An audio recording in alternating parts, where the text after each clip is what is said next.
Good morning students. Network की खराबी के कारण लाइव क्लास नहीं हो पा रहा है। 7 क्वेश्चन है इकोनॉमी को, हम लोग डिस्कस कर लेते हैं, फिर आपको वीडियो अवेलेबल हो जाएगा। पहला क्वेश्चन है कि निम्नलिखित में से कौन सी निवेशक एजेंसी भारत सरकार की प्रतिभूतियों में निवेश कर सकता है। तो निवेश करने वालों में आरबीआई भी है। आरबीआई भी भारत सरकार की प्रतिभूतियों में निवेश करता है।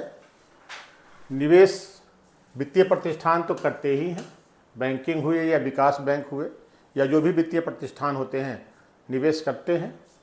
व्यक्ति के द्वारा भी निवेश किया जाता है, जैसे नेशनल सेविंग सर्टिफिकेट, इंदिरा विकास पत्र, किसान विकास पत्र।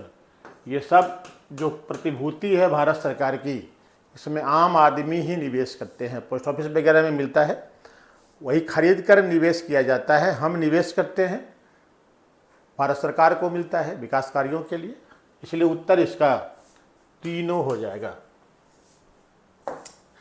दूसरा क्वेश्चन है कि राष्ट्रीय बचत पत्र, यही नेशनल सेविंग सर्टिफिकेट है। इसी नेशनल सेविंग सर्टिफिकेट जिसमें आम आदमी निवेश करते हैं, बिक्री से प्राप्त हुई राशि भारत सरकार के किस खाते में जमा होती है। सरकार के आय के 6 स्रोत हैं, है ना। जैसे राजस्व में 2 है, राजस्वगत जो आय हैं भारत सरकार के या राज्य सरकार के जो भी होते हैं 2 होते हैं। एक करों से होने वाली आय और दूसरा गैर कर से होने वाली आय होती है। कर से होने वाली आय में सभी प्रत्यक्ष और अप्रत्यक्ष कर शामिल होते हैं। गैर कर में मुख्यतः 3 होते हैं: सार्वजनिक उपक्रमों से लाभ एवं लाभांश, ब्याज की प्राप्ति तथा सरकार द्वारा दिए जाने वाले सेवाओं के बदले शुल्क एवं फीस। ये 3 मुख्य रूप से होते हैं। और पूंजीगत में 4 प्रकार की आय होते हैं। इसमें इधर 2 होते हैं, ऋण और गैर ऋण 2 होते हैं, और इधर भी 2 होते हैं, ऋण की वापसी और विनिवेश से प्राप्त धन।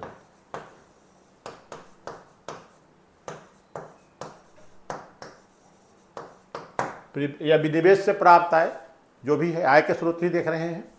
यही 6 होते हैं, 1 2 3 4 5 6। यही भारत सरकार के आय के 6 स्रोत हैं, है ना। ये ऋण, गैर ऋण में डाकघर, ईपीएफ, पीपीएफ में जमा धन को शामिल किया जाता है। ये गैर ऋण होता है। अब सरकार की जो निधियां हैं, इसमें संचित निधि में आय के 4 स्रोत जाते हैं। 1 number plus 2 number plus 3 number और प्लस 5 नंबर। ये सब संचित निधि में जमा होते हैं।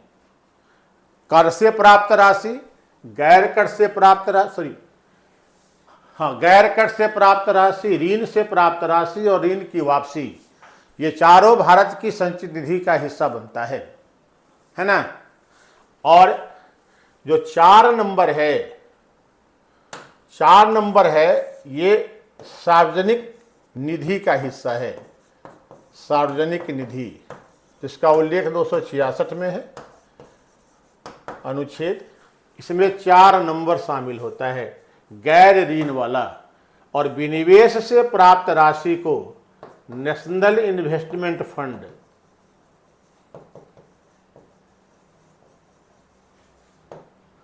फंड में जमा होता है। ये फंड 2005 में बना है, 2007 से काम कर रहा है। विनिवेश से प्राप्त धनराशि को जमा करने के लिए ही और बेहतर उपयोग सुनिश्चित करने के लिए ही नीफ का गठन हुआ है, नेशनल इन्वेस्टमेंट फंड का। इसमें जो भी धनराशि जमा होती है उसका 75% शिक्षा और स्वास्थ्य पर व्यय किया जाता है। शेष 25% का इन्वेस्टमेंट सार्वजनिक क्षेत्र की इकाइयों में किया जाता है। यही इसका हिसाब है। यूटीआई, एसबीआई और एलआईसी 3 कंपनियां हैं, 3 एजेंसियां हैं जो इस फंड का मैनेजमेंट करती हैं। ठीक है, किसी दिन इस पर चर्चा करेंगे। आज इतना ही जान लेते हैं कि यही फंड, यही भारत सरकार के आय के स्रोत हैं 6।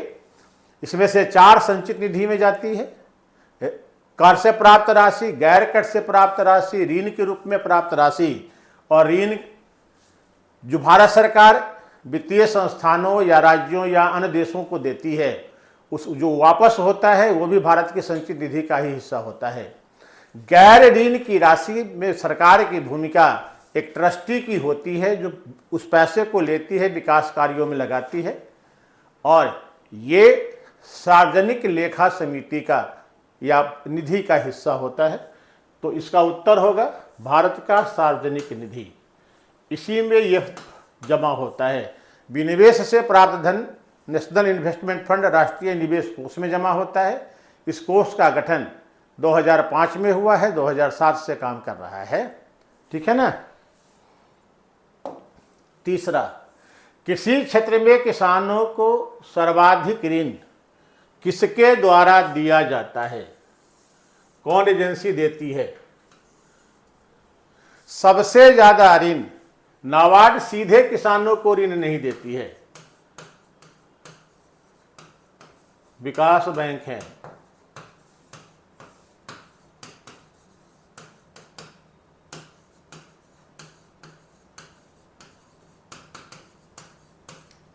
नाबार्ड के द्वारा उन संस्थाओं को ऋण दिया जाता है जो किसानों को ऋण देते हैं, है ना। तो मुख्यतः ये भूमि विकास बैंक, सहकारी बैंक और वाणिज्यिक बैंक के द्वारा ही सीधे किसानों को ऋण दिया जाता है। इस वाणिज्यिक बैंक में क्षेत्रीय ग्रामीण बैंक भी शामिल होते हैं। दोनों मिलाकर ही वाणिज्यिक बैंक लिखा जाता है, यानी आरआरबी। बिहार में 2 आरआरबी हैं, उत्तर बिहार और दक्षिण बिहार क्षेत्रीय बैंक। तो ये पूरा है जो टोटल ऋण दिया जाता है किसी क्षेत्र में, उसका 71% वाणिज्यिक बैंक देते हैं। 71% इन्हीं के द्वारा दिया जाता है। सहकारी बैंक 17% देते हैं और भूमि विकास बैंक के द्वारा 12% दिया जाता है। इसलिए वाणिज्यिक बैंक सबसे अधिक 71% ऋण देता है किसी क्षेत्र के लिए, और सहकारी बैंक ये किसानों को अल्पकालीन ऋण देते हैं।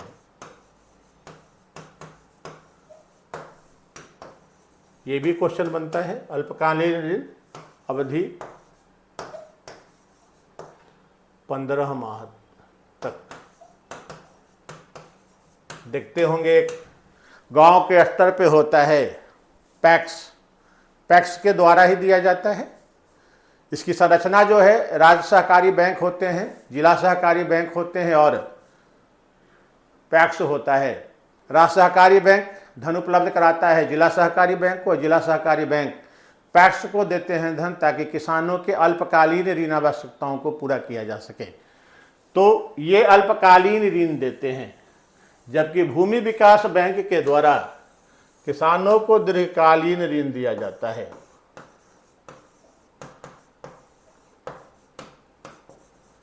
बड़े कृषि यंत्रों को खरीदने, भूमि में अस्थायी सुधार करने इत्यादि के लिए दीर्घकालीन ऋण दिया जाता है, जबकि अल्पकालीन ऋण खेती बाड़ी की जरूरतों को पूरा करने के लिए दिया जाता है, जैसे जुताई है, पटवन है, उर्वरक है, बीज है इत्यादि के लिए दिया जाता है। तो ऐसे सबसे अधिक ऋण वाणिज्यिक बैंक देते हैं। 5 संस्थाएं हैं किसी क्षेत्र में साख देने के लिए।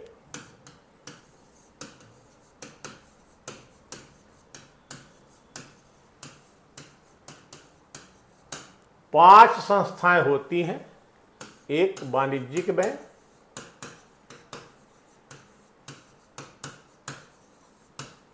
दूसरा सहकारी बैंक, तीसरा भूमि विकास बैंक,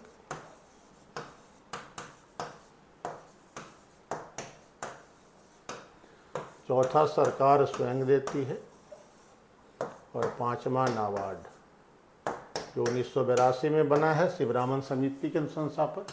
71% ऋण वाणिज्यिक बैंकों का है, 17% सहकारी बैंकों का है और 12% भूमि विकास बैंक। ये डायरेक्ट नहीं देते हैं, दोनों प्रत्यक्ष किसानों को ऋण नहीं देते हैं।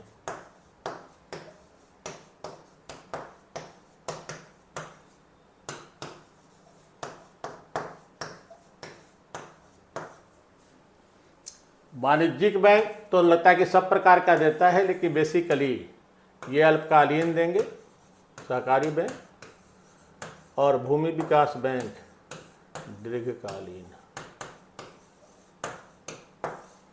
है ना, यही है। कौन सा एक सही नहीं है ना।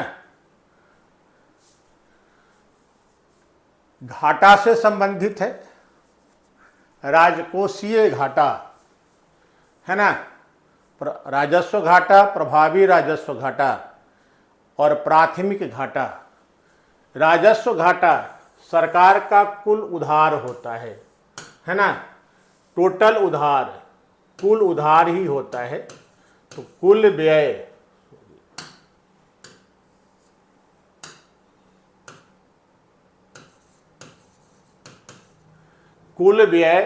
माइनस राजस्व प्राप्ति से आया हुआ ऋण रहित पूंजीगत प्राप्ति, सब आ जाएगा, यही होता है, तो ये सही है। इसके बाद जो उधार बचेगा राजकोषीय घाटा होगा। राजस्व घाटा राजस्वगत आय और राजस्वगत व्यय का अंतर होता है, तो ये सही है। प्रभावी राजस्व घाटा ये भारत में 2011-12 के बजट से शुरू हुआ है ना, उसके पहले नहीं था, जिसमें सरकार ये दिखाती है कि कुल कमाई का कितना प्रतिशत हिस्सा निवेश किया जा रहा है, ताकि आलोचनाओं से बचा जा सके। तो राजस्व घाटा में से पूंजीगत परिसंपत्तियों के सृजन हेतु जो अनुदान दिया जाता है, यही प्रभावी राजस्व घाटा होता है। 0.6% GDP का 2024-25 में अनुमान किया गया है, ये होना है। प्राथमिक घाटा राजकोषीय घाटा और पूंजीगत, यही गलत है इसमें से। प्राथमिक घाटा होता है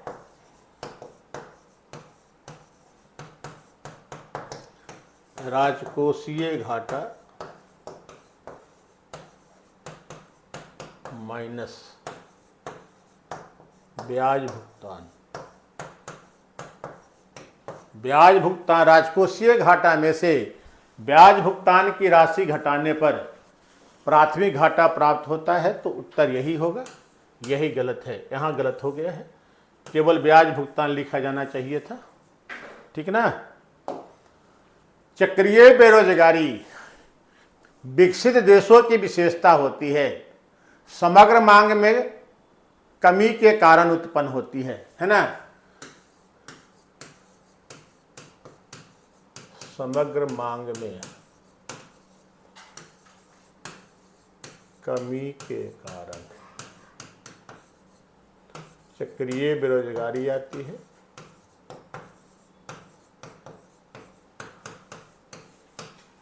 ना। विकसित देशों की विशेषता होती है, जब अर्थव्यवस्था में तेजी रहती है, तो तेजी रहने का मतलब है कि मांग बनी हुई है, मांग बने रहने से उत्पादन बना रहता है, और उत्पादन बने रहने से रोजगार के नवीन अवसर सृजित होते हैं। लेकिन अगर मंदी का दौर आ जाता है तो मांग घट जाती है, मांग घटने के कारण उत्पादन भी घटाना पड़ता है, जिससे कि लोगों के हाथ से रोजगार निकल जाते हैं, बेरोजगारी बढ़ जाती है। इसी को चक्रीय बेरोजगारी कहा जाता है। फिर मंदी से निपटने के लिए प्रयास किए जाते हैं, और उस प्रयास में सफलता मिलते ही अर्थव्यवस्था में फिर से तेजी आ जाती है, मांग फिर से अच्छी हो जाती है, तगड़ी हो जाती है, और लोगों को रोजगार मिलने लगता है।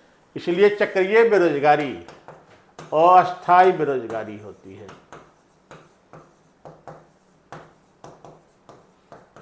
जो मंदी के समाप्त होते ही समाप्त हो जाता है।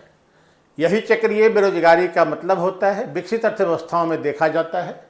ऐसे भारत में देखिएगा तो सब तरह की बेरोजगारी है, थोड़ा बहुत हम लोग सब में रहते हैं, लेकिन मुख्य रूप से भारत में संरचनात्मक बेरोजगारी पाई जाती है, जो अर्थव्यवस्था की संरचना में परिवर्तन के कारण उत्पन्न हो जाता है ना। ये अस्थायी है हम लोगों के यहाँ, और केवल भारत ही नहीं, तमाम विकासशील और अल्प विकसित देशों में संरचनात्मक बेरोजगारी ही पाई जाती है। संरचनात्मक का ही एक पार्ट प्रच्छन्न बेरोजगारी या डिस्यूज अनएम्प्लॉयमेंट होता है ना। लोग रोजगार प्राप्त करने के अवसर, ये नहीं होगा, रोजगार की तलाश बंद नहीं होती है, गलत है ये। देखो बी होगा, यहाँ बी छूट गया है। बेरोजगारी जो अवसाद एवं मंदी के समय उत्पन्न होता है, मंदी ही इसका कारण होता है, क्योंकि मांग गिर जाती है, जिसके कारण उत्पादन को घटाना पड़ता है और लोग बेरोजगार होते जाते हैं। तो इसका उत्तर यही होगा। वह भाग जो श्रम बाजार की सामान, ये संरचनात्मक बेरोजगारी है ना।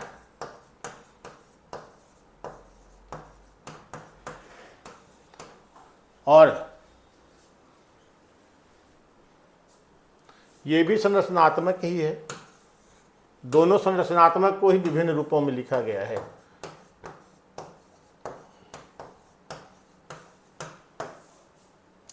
तो संरचनात्मक बेरोजगारी जो होती है,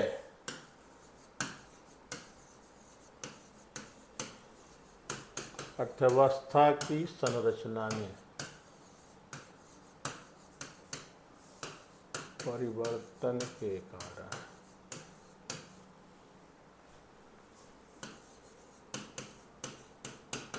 उत्पन्न बेरोजगारी।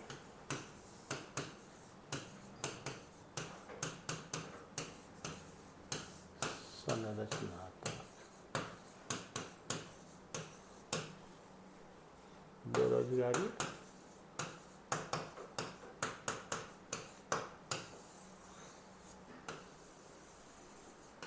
भारत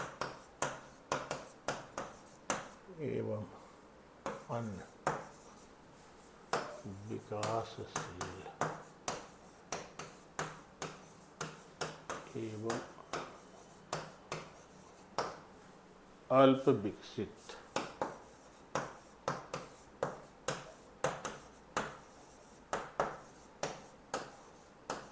देशों में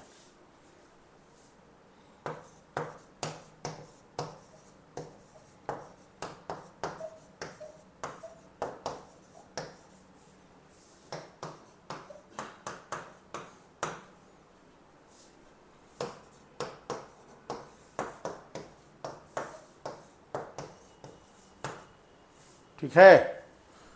संरचनात्मक बेरोजगारी ही है अपने यहाँ भी। मुद्रास्फीति के संदर्भ में निम्नलिखित कथनों पर विचार कीजिए। मुद्रास्फीति का सामान्य अर्थ बोलचाल की भाषा में वस्तुओं एवं सेवाओं की कीमत का बढ़ जाना, यानी महंगाई हो जाना, महंगा हो जाना। महंगाई को ही मुद्रास्फीति कहा जाता है।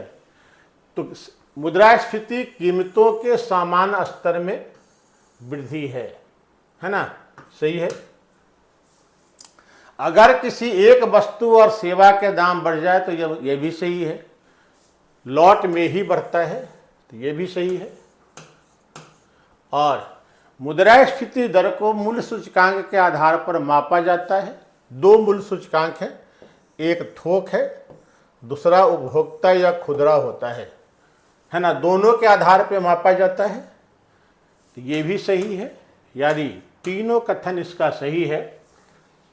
खुदरा या उपभोक्ता होता है, थोक मूल्य सूचकांक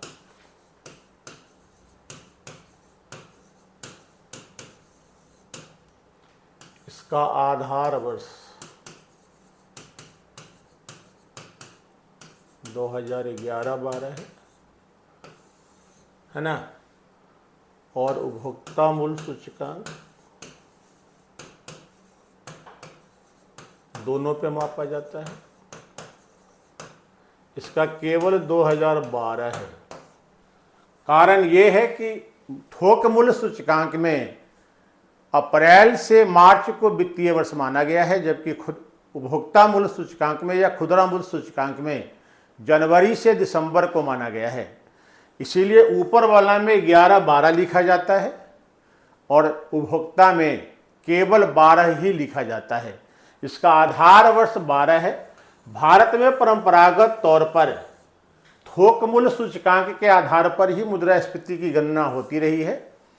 उपभोक्ता मूल्य सूचकांक के आधार पर मुद्रास्फीति की गणना 2012 से शुरू हुई है। उसके पहले नहीं था और दोनों आधार पर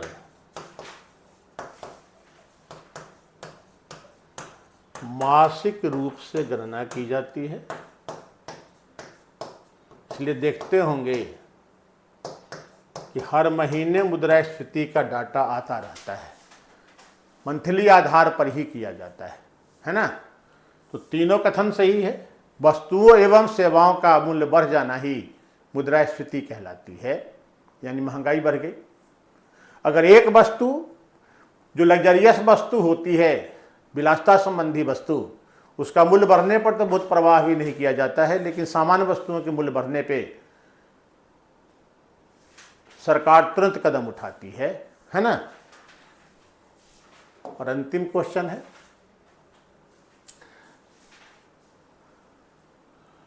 ये नेशनल इनकम से है। चालू कीमत पर राष्ट्रीय आय। चालू कीमत का मतलब हुआ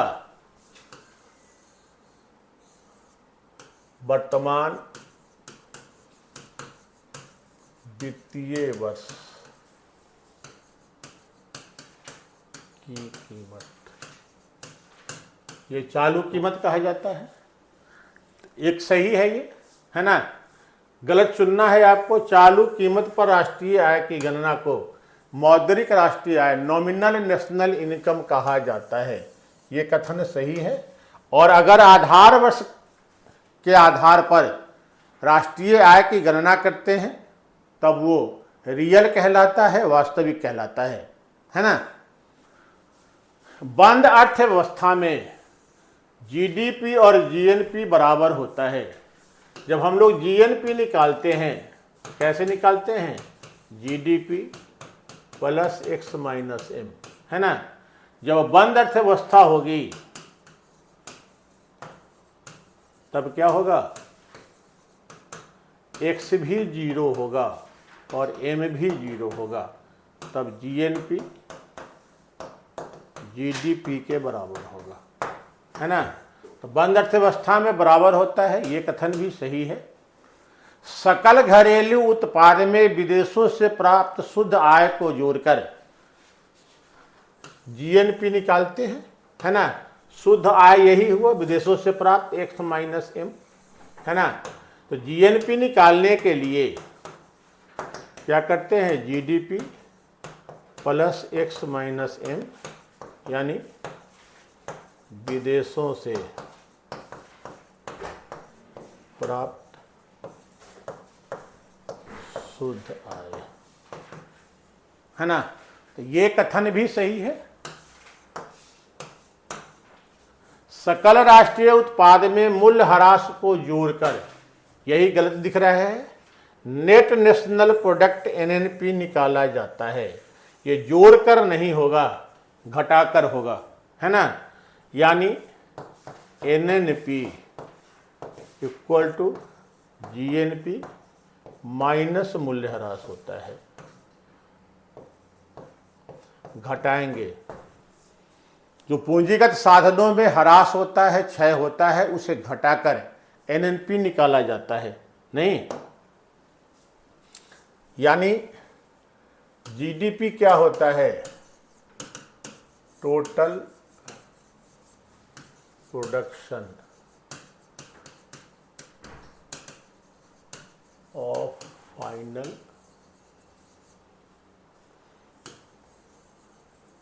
गुड्स एंड सर्विसेज,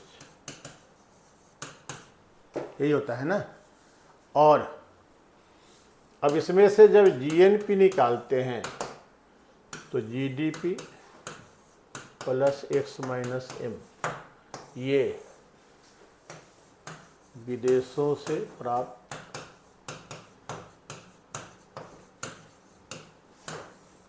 शुद्ध आय होगा ना। और इससे एनएनपी निकालते हैं, जीएनपी माइनस मूल्यह्रास डिप्रीसिएशन, है ना।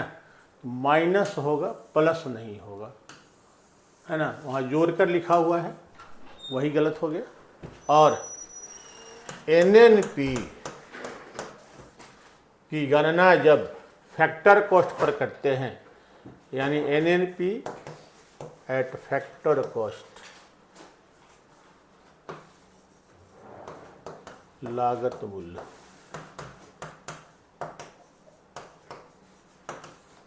क्या होता है, तो यही नेशनल इनकम होता है। ऐसे मार्केट प्राइस पर भी किया जाता है, लेकिन सबसे शुद्धतम रूप जो होता है फैक्टर कॉस्ट पर ही होगा। तो यही 7 क्वेश्चन थे।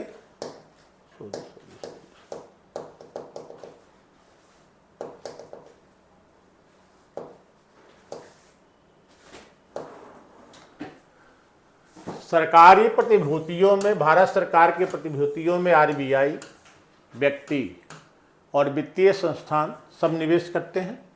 तो उत्तर यही हो जाएगा, 1 2 3 तीनों होगा। दूसरा, राष्ट्रीय बचत पत्र प्राप्त जो होता है, धनराशि सरकार को प्राप्त होती है, वो गैर ऋण के रूप में होती है, और गैर ऋण के रूप में प्राप्त धनराशि को सार्वजनिक लेखा निधि में जमा किया जाता है। तो भारत का सार्वजनिक लेखा ये पब्लिक फंड में जाता है, पब्लिक फंड का हिस्सा होता है। जबकि कर के रूप में प्राप्त राशि, गैर कर के रूप में प्राप्त राशि, ऋण के रूप में प्राप्त राशि और ऋण की वापसी के रूप में प्राप्त राशि, ये सभी भारत की संचित निधि में जमा होती हैं। तीसरा, किसी क्षेत्र को ऋण देने वाली मुख्यतः 3 संस्थाएं हैं। वाणिज्यिक बैंक, जिसमें आरआरबी भी शामिल होता है, सहकारी बैंक और भूमि विकास बैंक। इसमें सबसे अधिक 71% ऋण वाणिज्यिक बैंक देते हैं, 17% सहकारी बैंक देते हैं और 12% भूमि विकास बैंक देते हैं। सहकारी बैंक के द्वारा कृषि क्षेत्र में अल्पकालीन और भूमि विकास बैंक के द्वारा दीर्घकालीन ऋण दिया जाता है।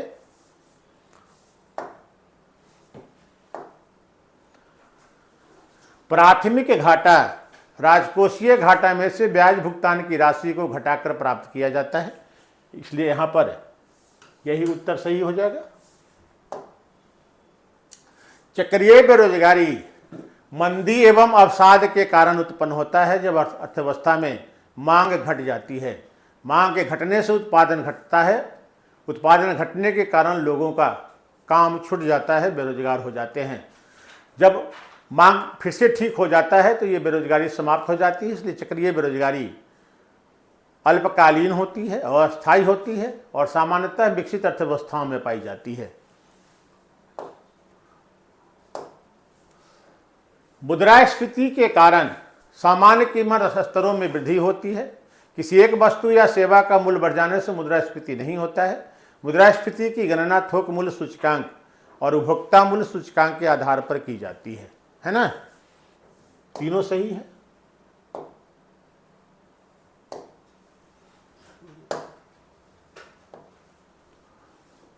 चालू कीमत पर राष्ट्रीय आय की गणना को नॉमिनल नेशनल इनकम कहा जाता है। बंद क्लोज्ड इकोनॉमी में जीडीपी जीएनपी के बराबर होता है।